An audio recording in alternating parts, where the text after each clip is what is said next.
Olá, amigos, companheiros queridos, muito bem-vindos ao nosso canal, essa nossa playlist do mês de dezembro, em que juntos estamos refletindo sobre Jesus, sobre a celebração do Natal, qual o verdadeiro significado e o sentimento do Natal para cada um de nós. Na nossa leitura hoje, escolhemos do livro Antologia Mediúnica do Natal, a lição que tem como título Mestre e Discípulo, a autoria do espírito André Luiz, psicografia de Francisco Cândido Xavier. Mas, antes disso, quando a gente fala em mestre e discípulo, vamos pensar por que nós chamamos Jesus de mestre, né? O mestre amigo, o mestre dos mestres. Por que nós utilizamos, né, esse qualitativo para ele? Primeiro a gente vai lembrar dos seus ensinamentos e lições. A gente lembra de Simão Pedro, né, o bondoso pescador, dizendo que Jesus trazia as palavras de vida eterna, a semente da boa nova. A semente é a palavra de Deus. Então Jesus foi o semeador dessas palavras, que é a lei de Deus, em nossas mentes e nossos corações. Jesus recebeu vários títulos. Então, nós vamos lembrar do bom pastor, do próprio semeador, luz do mundo, príncipe da paz e também Rabi. Rabi significa mestre. E o que ele disse sobre isso? Porque alguns títulos ele não aceitou. Quando chamaram de bom, ele falou, não, bom, só Deus. Mas, num determinado momento, chamaram de mestre. Está na anotação de João, lá no capítulo 13. E ele diz, vós me chamais mestres e senhor, e dizeis bem, porque eu o sou. Então ele afirma que ele é o mestre. Então o que é o mestre? É aquele, né, que pode ensinar a outros, porque tem reconhecidamente mais sabedoria e competência. Mestre e discípulo. Então quem é o discípulo? É o aluno, é aquele que aprende com o mestre, é aquele que procura agir como ele, reproduzindo, né, um pensamento, um estilo, a maneira de viver. É um padrão. Então, por que naquela época já o chamavam de mestre? Naquela época da antiga Palestina. Vamos lembrar que a lei judaica sempre teve os seus professores. São chamados rabi, né? Então ele tem o rabi e tem os discípulos do rabi que eles ensinam a Torá. Então Jesus foi chamado Rabone, Rabi Rabone, que é um título dado aos professores da lei judaica como um sinal de respeito. Então, durante o ministério, Jesus ensinou, todo aquele momento, as escrituras, as palavras de vida, e treinou os seus discípulos tal como um rabi.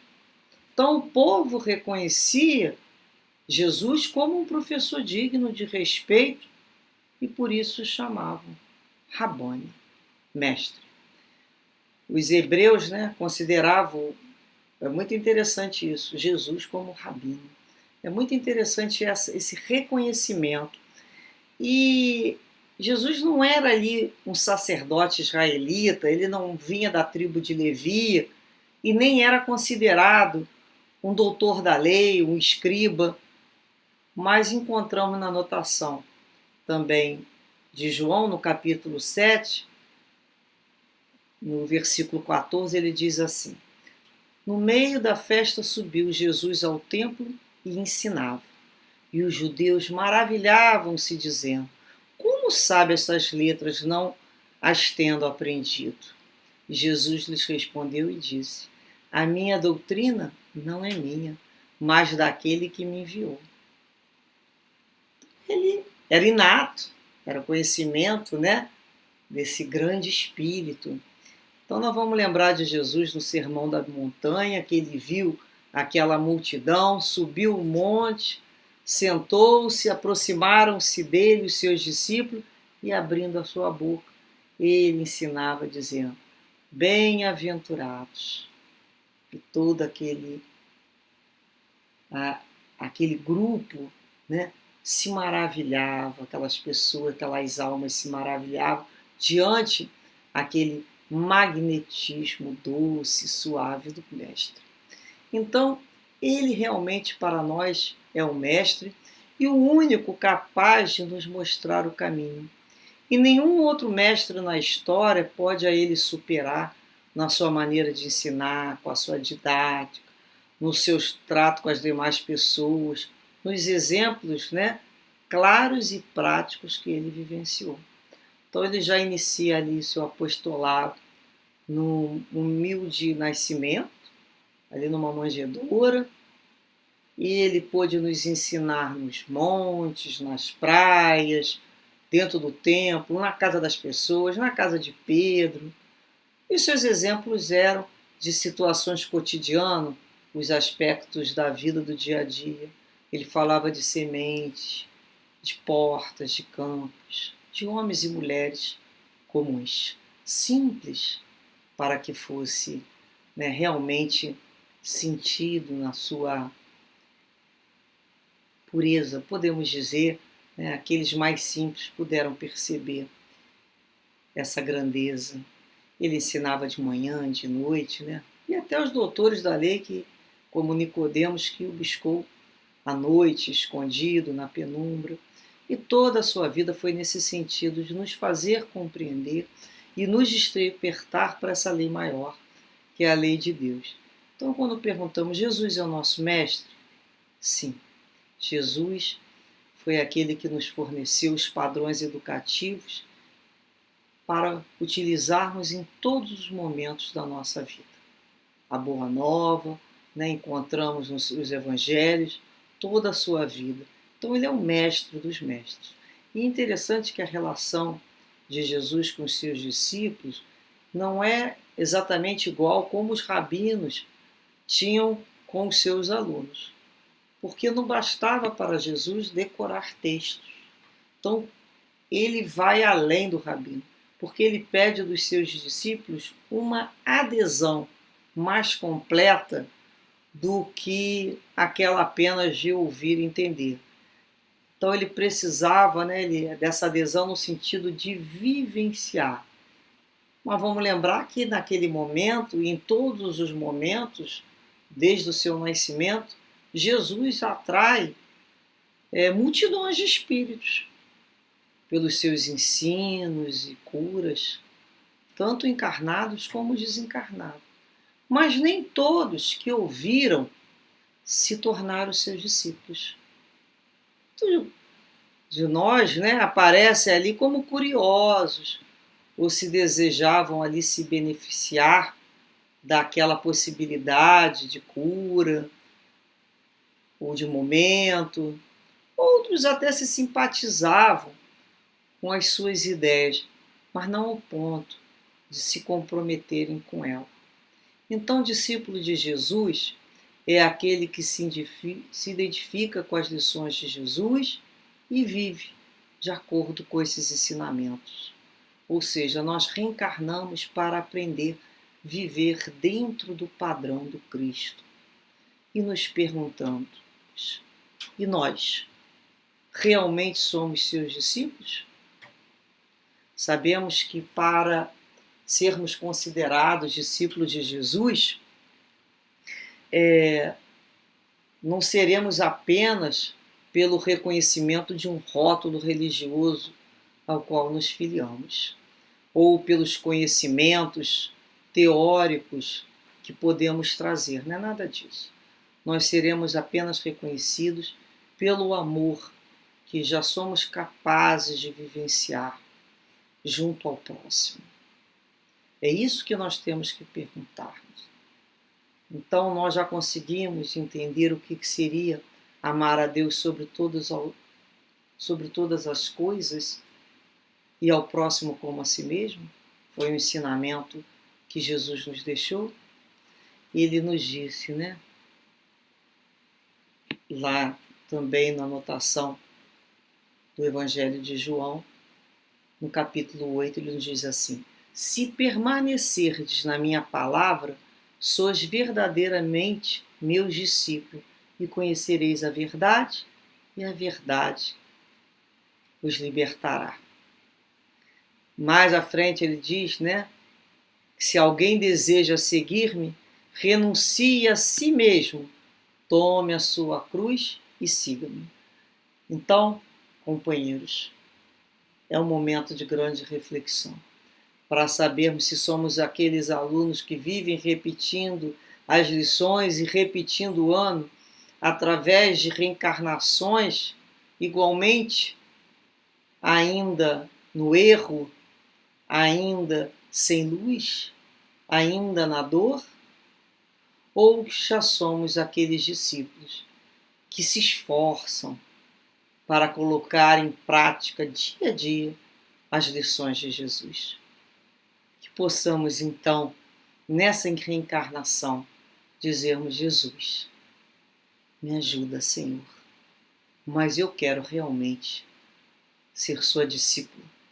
Eu quero aprender dia a dia a vivenciar esse amor que tu vieste nos ensinar. Então, companheiros, vamos à nossa leitura, com as bênçãos de Deus sempre, em que diz André Luiz, nesse texto assim: mestre e discípulo. Nasce o mestre, na manjedoura do coração, sorri divinamente entre os impulsos sentimentais. Mostra-se a razão à luz da estrela da fé. Desenvolve-se dia a dia sob os cuidados da alma. Alegra a paisagem mental, renovando a esperança. Ainda menino, sobe ao templo do cérebro e fala com simplicidade, confundindo raciocínios doutos. Movimenta-se, desde então, no cosmos individual. Aproveita sentimentos singelos, como se valeu dos pescadores humildes, e começa o apostolado da conversão do aprendiz. Desenvolve movimento ao coração paralítico. Restitui a visão aos olhos enganados. Limpa a lepra do mal aos pensamentos invigilantes. Equilibra-lhe a mente, invadida pelos princípios das trevas. Revela-lhe a lei do amor, acima dos códigos humanos. Transforma o dia a dia pela divina atuação. E quando o mundo inferior se rebela contra o discípulo, une-se mais a ele no cenáculo do Espírito. Dá-lhe instruções baseadas na submissão de Deus. Revela-lhe o mundo maior, glorificando o sacrifício. Dilata-lhe a personalidade, exemplificando a renúncia. Eleva-lhe a estatura, semeando entendimento. Atingido o calvário das responsabilidades interiores. Quando o aprendiz isolado está sozinho em si mesmo, entre milhões de pessoas, é o mesmo Senhor, nascido no présepe íntimo, que o ampara no monte do crânio, concedendo-lhe serenidade para a cruz dos testemunhos, a fim de que aprenda, em turbilhões de luta, a sofrer, amando, a orar, construindo, a morrer, perdoando, para que em pleno infinito da ressurreição eterna haja mais luz divina sobre as trevas humanas, mais alegria celeste sobre as dores terrenas, e nova bênção resplandeça no círculo das criaturas, em favor de nossa redenção, para um mundo melhor. André Luiz. Lindíssima mensagem. Que possamos, sim, no momento da nossa oração, da nossa prece, falarmos ao nosso Mestre Jesus, que nos conduza sempre como seus discípulos, que sejamos um dos últimos, mas que já tenhamos em nosso coração esse desejo íntimo de adesão às suas ideias, ao seu padrão, e nos esforcemos, amigos, porque vale a pena estarmos junto a esse Mestre. Vale a pena o esforço que a cada dia enfrentamos dentro de nós mesmos, para vencer esse lado sombrio que ainda existe dentro de cada um de nós. Muita paz a todos, muita serenidade, muita confiança, fé e esperança, com Jesus sempre como Mestre. Avante, Senhor. Graças a Deus.